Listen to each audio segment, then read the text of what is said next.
고장났구나.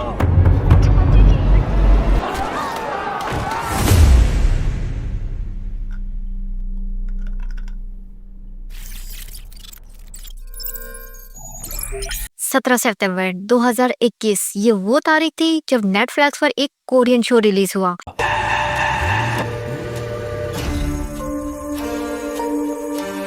जिसका नाम था स्क्वाइड गेम और देखते ही देखते ये दुनिया का सबसे बड़ा शो बन गया। हम सब ने वो सब ट्रैक सूट्स देखे, वो खूनी खेल देखे और हमने सोचा वाह क्या कमाल की फिक्शनल कहानी है।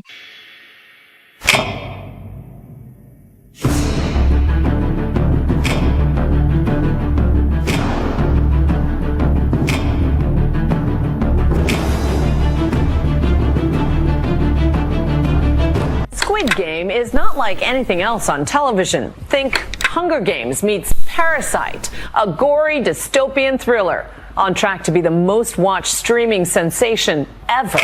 लेकिन क्या हो अगर मैं आपसे कहूँ कि ये कहानी फिक्शन नहीं थी? और क्या होगा अगर मैं आपको बताऊं कि साउथ कोरिया की चमकती हुई इमारतों और केफ ऑफ के पीछे एक ऐसा तारीख माजी छुपा है जहां हुकूमत ने खुद अपने ही शहरियों को अगवा किया।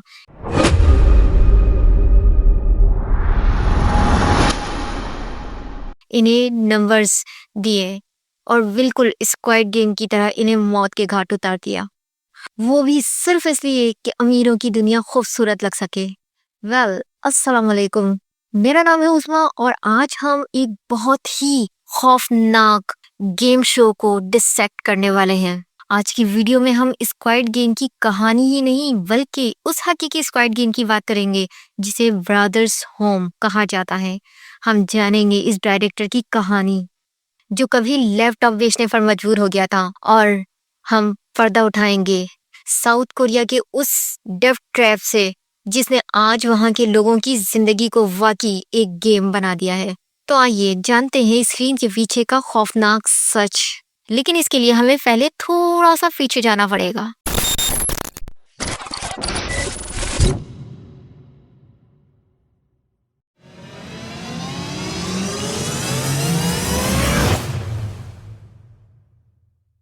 दोस्तों कहानी की शुरुआत होती है साल 1980s की दहाई से। आज हम साउथ कोरिया को सैमसंग यानी हिंडाई और टेक्नोलॉजी के लिए जानते हैं, लेकिन 18s की दहाई में वहां जमहूरियत नहीं बल्कि एक मिलिट्री डिक्टेटर्स की हुकूमत थी जिनका नाम था चुनडू हुआन। दोस्तों कोरिया के लिए 1988 का साल बहुत ही अहम था क्योंकि वहां सियोल ओलंपिक्स होने वाले थे। ये कोरिया का मौका था कि वो दुनिया को दिखाए कि वो जंग की राख से उठकर एक अमीर मुल्क बन चुका है। लेकिन एक मसला था, सिविल की सड़कों पर बहुत से गरीब बेघर लोग, यतीम बच्चे और माजूर अफराद थे।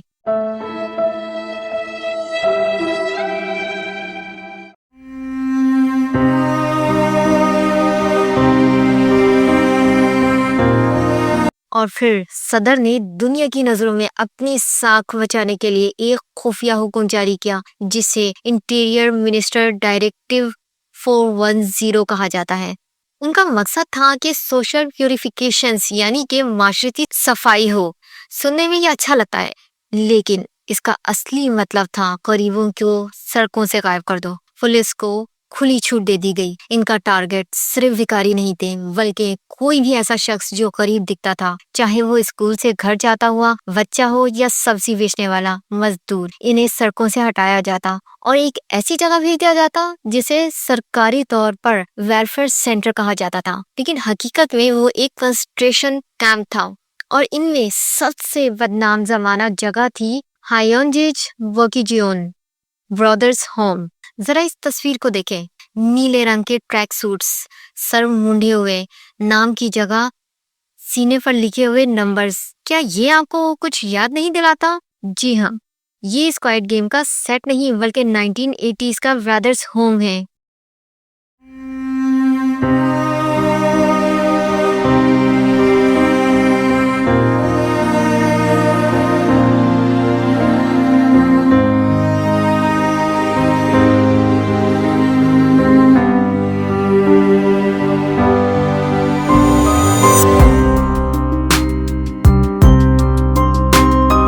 वो खोसान के पहाड़ों में छुपा ये कैंप 1975 से 1987 तक चला। सरकारी आदादोशुमार के मुताबिक यहाँ 38,000 लोगों को कैद रखा गया था। इस कैंप का मालिक ज्यान्यू कहीं के, जो कि फ्रंट मैन एक शख्स था जिसका नाम पार्क इन जॉन था। दोस्तों, यहाँ लोगों को मुफ्त खाना खिलाने के लिए नहीं लाया गया था, इनसे गुलामों की तरह काम लिया जाता था। ये कैदी जूते बनाते थे, कपड़े सीते थे और इमारतें तामीर करते थे। मिस्टर पार्क इनकी मेहनत बेचकर सालाना करोड़ों डॉलर कमाता था और हुकूमत इससे वेलफेयर के नाम पर अलग से फंडिंग देती थी। ये एक बिजनेस मॉडल था जो इंसानी जानों पर चल रहा था। दोस्तों, यहाँ एक जिंदा बच जाने वाले चॉय सोंग वू की कहानी सुनना जरूरी है।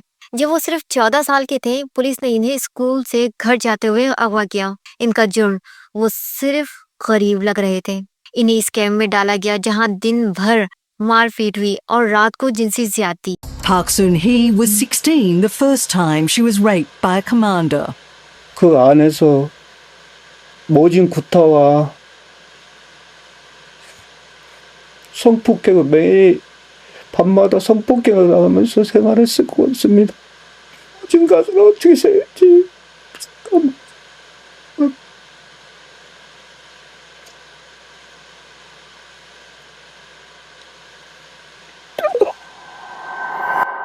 चॉय बताते हैं कि अगर हम काम करते हुए थक जाते हैं या गलती करते हैं तो हमें इतना मारा जाता कि कुछ लोग वहीं मर जाते। और मरने वालों के साथ क्या होता था? स्क्वाड गेम में तो लाशों को जलाया जाता था, लेकिन यहाँ लाशों को करीबी जंगल में गैर कानूनी तौर पर दफना दिया जाता है या मेडिकल यूनिवर्सिटीज को एनाटॉमी स्टडी के लिए बेच दिया जाता है। सरकारी रिकॉर्ड्स कहते हैं कि वहाँ 513 लोग मारे गए, लेकिन बचने वालों का कहना है कि तादाद इससे कहीं ज्यादा थी। और सबसे खौफनाक बात यह है, सब कुछ हुकूमत की निगरानी में हो रहा था। कोई इनाम नहीं था, कोई जीतने वाला नहीं था, सिर्फ मौत थी।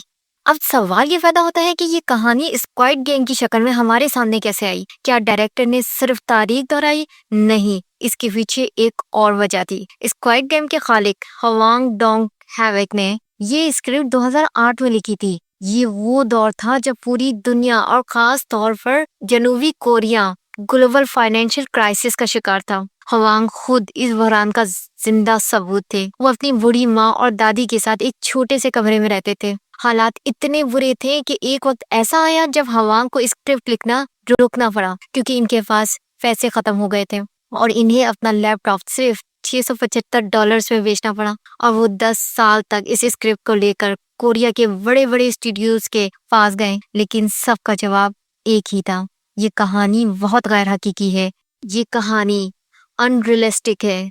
लोग पैसों के लिए जानलेवा खेल क्यों खेलेंगे? ये नामुमकिन है। लेकिन फिर 2019 और 2020 आया, दुनिया बदल गई।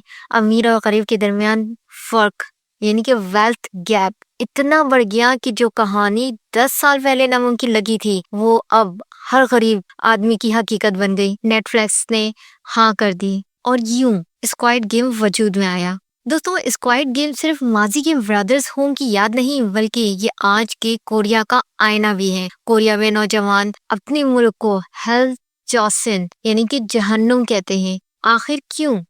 आइए डेटा देखते हैं। जनूबी कोरिया में घरेलू कर्जा यानी हाउस होल्ड डेब्ट इनकी कुल इकोनॉमी यानी कि जीडीपी के 100% से भी ज्यादा हो चुकी है, जो कि एशिया में सबसे ज्यादा है। लोग तालीम हासिल करने के लिए कर्ज लेते हैं, फिर घर के लिए और फिर इसे चुकाने के लिए मजीद कर्ज। शो में एक बहुत ही अहम सीन है जहां खिलाड़ी वोट डालकर घर वापस चले जाते हैं, लेकिन फिर वापस गेम में आ जाते हैं। क्यों? क्योंकि बाहर की दुनिया में कर्ज की जिंदगी है, अंदर की मौत से ज्यादा खौफनाक थी। ये शो हमें बताता है कि सरमायादाराना निजाम कैपिटलिज्म में अगर आपके पास पैसा नहीं है तो आपकी आजादी सिर्फ एक धोखा है। दोस्तों, हमने क्या सीखा? स्क्वाड गेम सिर्फ एक ड्रामा नहीं है, ये एक वार्निंग है। ये हमें याद दिलाता है 1980s के उस ब्रदर्स होम की जहां इंसानों को नंबर्स समझाया गया, और ये हमें आईना दिखाता है कि आज के इस माशी निजाम का, जहां हम सब किसी न किसी तरह कर्ज और मजबूरियों की रेस में दौड़ रहे हैं। मिस्टर पार्क यानी ब्रदर्स होम के मालिक कभी जेल नहीं गया। इसने अपनी जिंदगी ऐश में गुजारी और शो में भी वीआईपीज शीशे के पीछे बैठकर तमाशा देखते हैं। हकीकत और ड्रामे में फर्क सिर्फ इतना है कि ड्रामे में कम अज कम एक जीतने वाला था, लेकिन हकीकत में सिस्टम हमेशा जीतता है। मेरा आपसे आखिरी सवाल ये है, अगर आपके सर पर करोड़ों का कर्जा हो और आपके सामने एक तरफ जिंदगी भर की जिल्लत हो और दूसरी तरफ जानलेवा स्क्वाड गेम, तो क्या आप इस गाड़ी में बैठेंगे? नीचे कमेंट सेक्शन में अपनी राय जरूर बताइएगा। और अगर आपको ये डीप डाइव पसंद आई तो वीडियो को लाइक करें और चैनल को सब्सक्राइब करें ताकि हम ऐसी मजीद अनकही कहानी आप तक ला सकें। मिलते हैं नेक्स्ट वीडियो में।